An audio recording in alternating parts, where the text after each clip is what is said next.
창세기 30장 37절부터 43절까지 말씀입니다. 야곱이 버드나무와 살구나무와 신풍나무의 푸른 가지를 가져다가 그것들의 껍질을 벗겨 흰 무늬를 내고 그 껍질 벗긴 가지를 양떼가 와서 먹는 개천의 물 구유에 세워 양떼를 향하게 하매 그떼가 물을 먹으러 올 때 새끼를 베니 가지 앞에서 새끼를 뱀으로 얼룩얼룩한 것과 점이 있고 아롱진 것을 낳은지라. 야곱이 새끼 양을 구분하고 그 얼룩무늬와 검은 빛 있는 것을 라반의 양과 서로 마주보게 하며 자기 양을 따로 두어 라반의 양과 섞이지 않게 하며 튼튼한 양이 새끼 뵐 때에는 야곱이 개천에다가 양떼의 눈앞에 그 가지를 두어 양이 그 가지 곁에서 새끼를 베게 하고 약한 양이면 그 가지를 두지 아니하니 그렇게 함으로 약한 것은 라반의 것이 되고 튼튼한 것은 야곱의 것이 된지라. 이에 그 사람이 매우 번창하여 양떼와 노비와 낙타와 나귀가 많았더라. 아멘. 야곱의 외삼촌 라반은 자기를 떠나려고 하는 야곱에게 원하는 것을 다 줄 테니 자기와 함께 있어 달라고 부탁했습니다. 그러나 야곱은 외삼촌 라반에게 아무것도 필요 없으니 한 가지만 부탁하는데 외삼촌의 가축 중에서 얼룩진 것, 점 있는 것, 검은 것을 자기의 품삯으로 달라고 하는 부탁이 한 가지였습니다. 아무것도 손해볼 것이 없는 라반은 고민할 이유가 없지요. 그래서 바로 야곱의 요청을 들어주기로 하는데 그날 바로 라반은 자기의 가축 중에서 야곱이 이야기했던 얼룩진 것, 점 있는 것, 검은 것만 골라내서 야곱이 아닌 자기의 아들들에게 맡기고 멀리 떨어지게 합니다. 라반은 조카 야곱에게 아무것도 주고 싶지 않았어요. 결국 야곱은 모두 다 골라내고 남은 가축들만 돌보고 있었습니다. 사실 외삼촌이 또 자기를 속일 것이라고 하는 것을 야곱은 이미 다 알고 있었지만 막상 그것을 당하고 나니까 앞길이 막막하기는 했습니다. 아무리 하나님을 믿고 의지한다 하더라도 야곱도 우리와 같은 사람이기 때문에 불안함이 왜 없겠습니까? 있지요. 걱정이 됩니다. 그렇지만 하나님을 향한 나의 의, 즉 그의 신앙 고백이 결국 내 삶을 증명할 것임을 믿고 묵묵히 자기의 일에 집중했습니다. 그러면서 오늘 본문이 이어져요. 37절부터 39절까지 말씀. 야곱이 버드나무와 살구나무와 신풍나무의 푸른 가지를 가져다가 그것들의 껍질을 벗겨 흰 무늬를 내고 그 껍질 벗긴 가지를 양떼가 와서 먹는 개천의 물 구유에 세워 양떼를 향하게 하매 그 떼가 물을 먹으러 올 때에 새끼를 베니 가지 앞에서 새끼를 뱀으로 얼룩얼룩한 것과 점이 있고 아롱진 것을 낳은지라. 앞에서도 함께 나누었던 말씀이지만요, 야곱은 세상의 방법이 아닌 하나님의 방법을 선택한 그 순간부터 이미 하나님의 놀라운 역사는요, 야곱의 삶 가운데 시작되었습니다. 그리고 하나님은 야곱에게 지혜를 주셔서 야곱이 해야 할 일을 생각나게 하셨어요. 야곱은 버드나무, 살구나무, 신풍나무, 이때 신풍나무라고 하는 것은요, 좀 생소할 텐데 플라타너스 나무를 이야기하는 거예요. 이렇게 세 가지 나무의 가지를 가져다가 그 껍질을 벗겨 흰 무늬가 드러나게 했습니다. 그리고 그 껍질을 벗긴 가지를 양떼가 와서 물을 먹는 곳에 양떼들이 잘 보이도록 세워 놓았습니다. 그리고 양들이 물을 먹으러 올 때 새끼를 베었는데 가지들을 보며 새끼를 벤 양들이 얼룩얼룩한 것과 점이 있는 것과 무늬가 있는 것을 낳았습니다. 그리고 이어지는 40절, 42절 말씀을 보면요, 야곱은 새끼 양 중에서 얼룩진 것과 점 있는 것과 검은 것을 구분하여 외삼촌 라반의 가축과 섞이지 않도록 했고요. 그 중에서 튼튼한 양이 새끼를 뵐 때에는 껍질을 벗긴 가지를 보게 했지만 약한 양이 새끼를 뵐 때에는 가지를 보지 않도록 치워놨습니다. 그렇게 튼튼한 것은 야곱의 소유가 되고 약한 것은 라반의 소유가 되었습니다. 43절입니다. 이에 그 사람이 매우 번창하여 양떼와 노비와 낙타와 나귀가 많았더라. 결국 하나님께서 야곱을 심히 번창하도록 도우셨고 양떼와 노비와 낙타와 나귀가 많아졌습니다.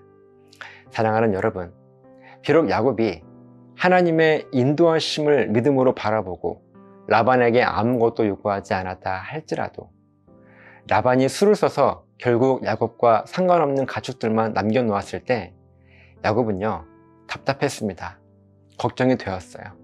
그나마 보이던 얼룩 있는 것과 점 있는 것과 검은 것들마저 다 사라져 버렸기 때문이었습니다. 야곱은 자기의 현재 상황을 생각할 때 아무것도 보이지 않았어요. 정말 막막했습니다. 그러나 야곱은 현실에 머물지 않았습니다. 정확하게 앞으로 어떤 일들이 벌어질지 야곱은 알지 못했어요. 그러나 야곱이 확실하게 알고 있던 한 가지가 있었는데 바로 하나님의 아주 놀라운 섭리였습니다.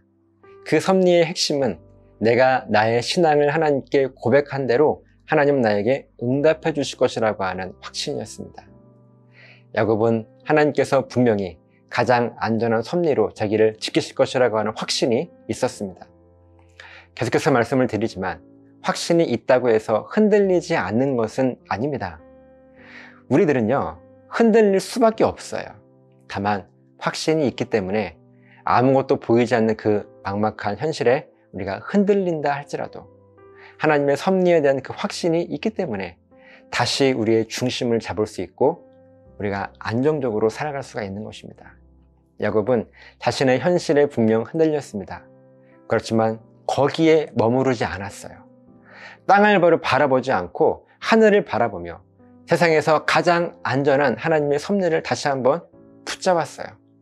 그리고 야곱의 그 이미 시작된 하나님의 역사가 무엇인지를 깨닫게 되었고 세 가지 나무의 가지를 이용해서 하나님의 역사에 동참하게 되었습니다.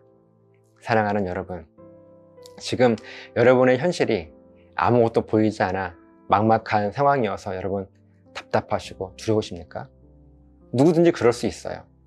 하지만 거기에 머물러만 있다면 하나님의 섭리에 대한 우리들의 신앙을 진지하게 점검해 보아야 합니다.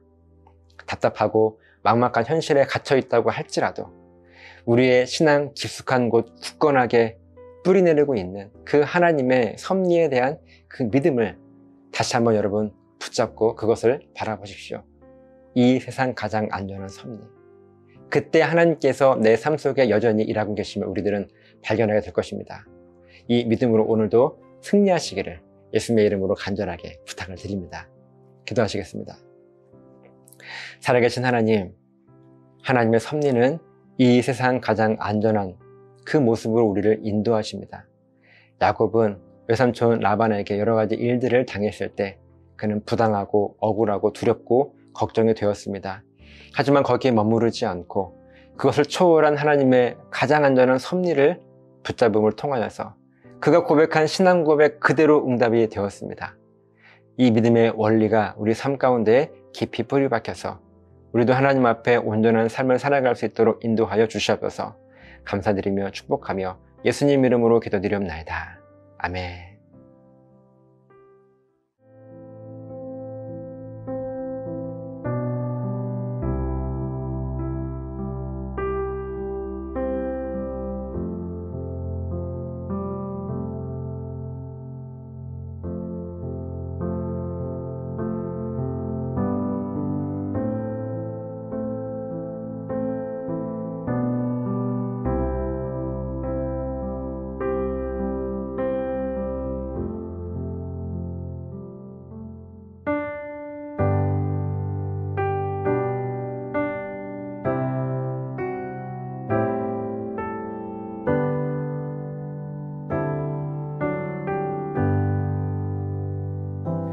찬양하라 내 영혼아,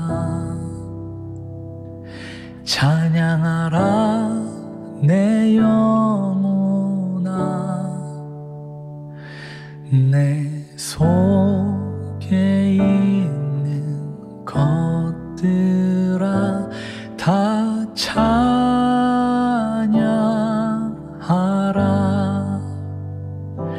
감사하라 내 영혼아, 감사하라 내 영혼아, 내 속에 있는 것들아 다 감사하라. 기뻐하라 내 영혼아.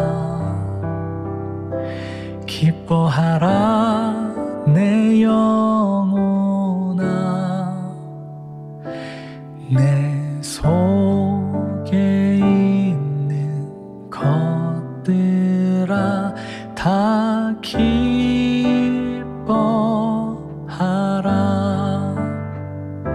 송축하라 내 영혼아. 송축하라 내 영혼아. 내 속에 있는 것들아 다 송축하라.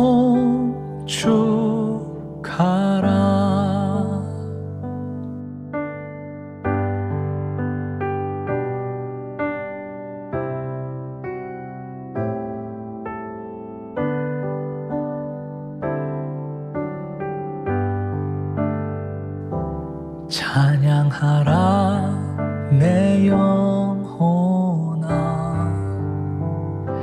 찬양하라 내 영혼아. 내 속에 있는 것들아 다 찬양하라.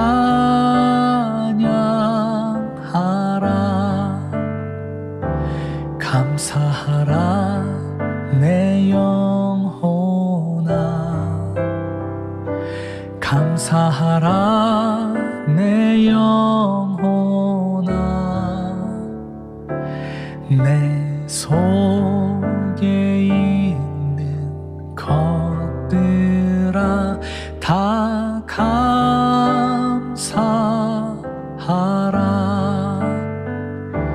기뻐하라 내 영혼아. 기뻐하라 내 영혼아. 내 속에 있는 것들아 다 기뻐하라.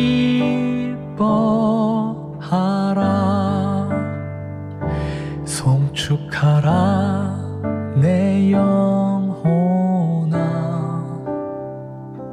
송축하라 내 영혼아.